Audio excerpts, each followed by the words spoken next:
در پسفیسل نامه سلامونه ستړي مسئ تاسو شال تلویزون څخه د لاندو خبرونو لیدونکو زمو قربانه مزلفه کاکړ.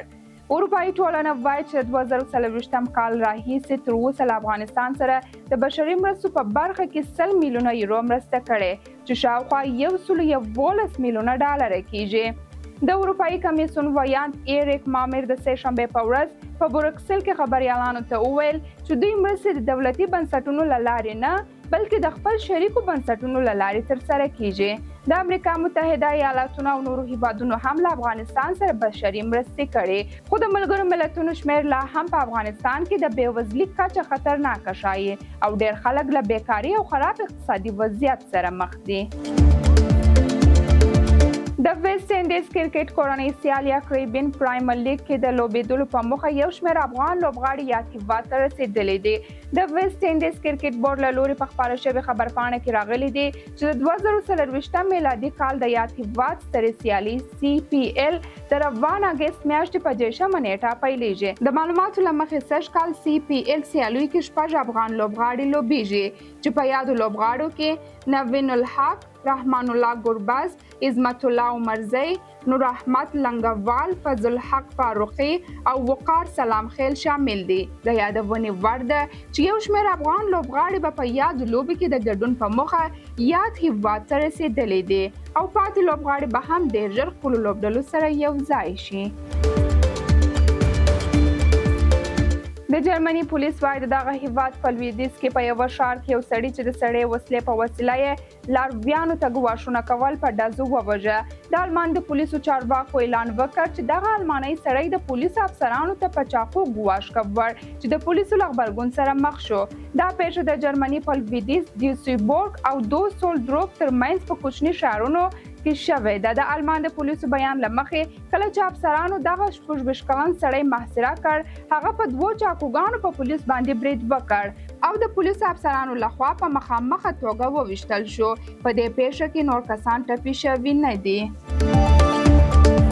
د روسیې خارجه وزیر لاوروف د سهشنبه په ورځ د سپتمبر په 8 نیټه د روسیې په خاوره کې د اوکراین د پوځ عملیات ته په اشاره سره وویل لویدیځ هیوادونه د کیف په هڅولو سره له ور سره لوبه کوي او امریکا ته خبرداری ورکړ چې درېیمه نړیواله جګړه به تنها اروپا پورې محدوده نشي.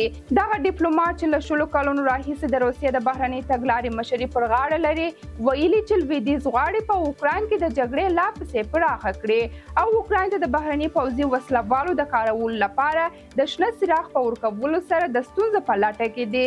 لاوروف زیاته کړه امریکایان په خپل خبرو کې په ښکاره ډول درېیمه نړیواله جګړه داسې ګڼلې ده چې خدای مکړه پیښه شي یوازې تر اروپا پورې به محدوده وي، خو داسې نه ده. درېیمه نړیواله جګړه به تر امریکا حتما رسیږي. سیمه ییزو کړکېچونو په جریان کې د مصر ولسمشر عبدالفتاح السیسي د سهشنبه په ورځ د سنبلی په 6 نیټه د عراق د لومړي وزیر محمد شیع السوداني سره چې مصر ته په رسمي سفر تللی دی وکتل. د مصر ولسمشري دفتر بیان څرګنده کړه چې په دغه خبرو اترو کې السیسي او السوداني له هغه جدي بحرانونو څخه د وتلو په لارو چارو د نظر تبادله وکړه چې د سیمې ثبات او راتلونکی ګواښه وي. د مصر د ولسمشري د بیان په وینا دواړو خواو د تاوتریخوالي د کمولو او په سیمه کې د حالاتو د آرامولو پر اړتیا هم ټینګار وکړ. د اوکراین ولسمشر ولادیمیر زيلنسکي وايي راتلونکي میاشتې کې به د ملګرو ملتونو په عمومي غونډه کې د ګډون لپاره امریکا ته ولاړ شي او له جګپوړو امریکایي چارواکو سره به وګوري. زيلنسکي د سهشنبه په ورځ په کیف کې خبريالانو ته وویل چې دوی به د امریکا له ولسمشر جو بایدن سره د پلان شوې غونډې په ترڅ کې د اوکراین د جګړې ته پای ته رسولو پلان وړاندې کړي. د هغه په وینا د سولې په پلان کې د روسیې په کورس سیمه کې د جګړې پای او له اوکراین سره اقتصادي او ډیپلوماټیک همکاري شامل دي. د زيلنسکي په وینا د سولې د پلان بل مهمه برخه د روسیې لخوا په اوکراین کې د جګړې پای ته رسول دي.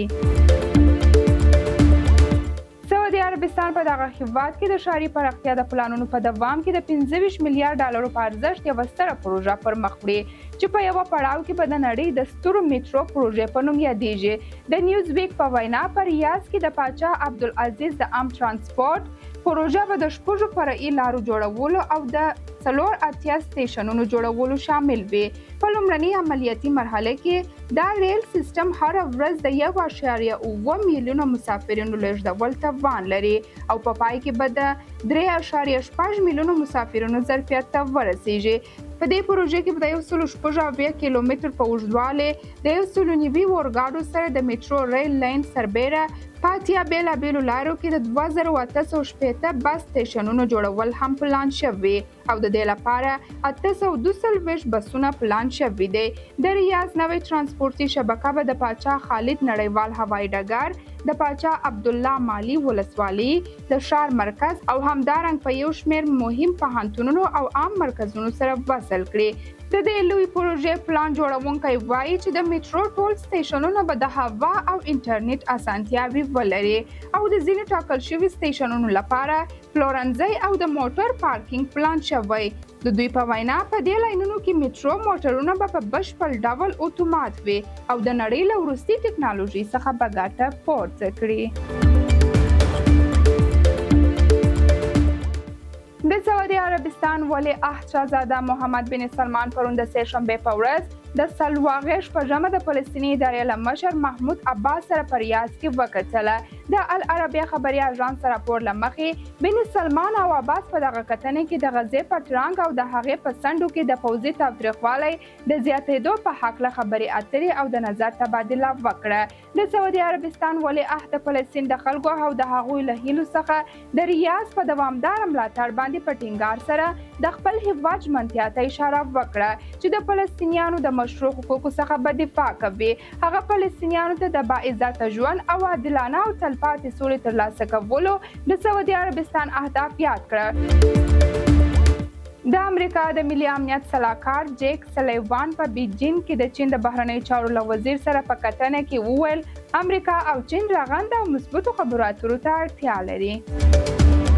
د پاریس څارنوالۍ دفتر اعلان وکړ چې د ټلګرام رئیس پاول دروپ د نیولو حکم د نورو 48 ساعتونو لپاره وغځول شو. درنو لیدونکو دا هم و د نن ورځې خبرونه. له ملتیا مو مننه. تر بیا ښې چارې.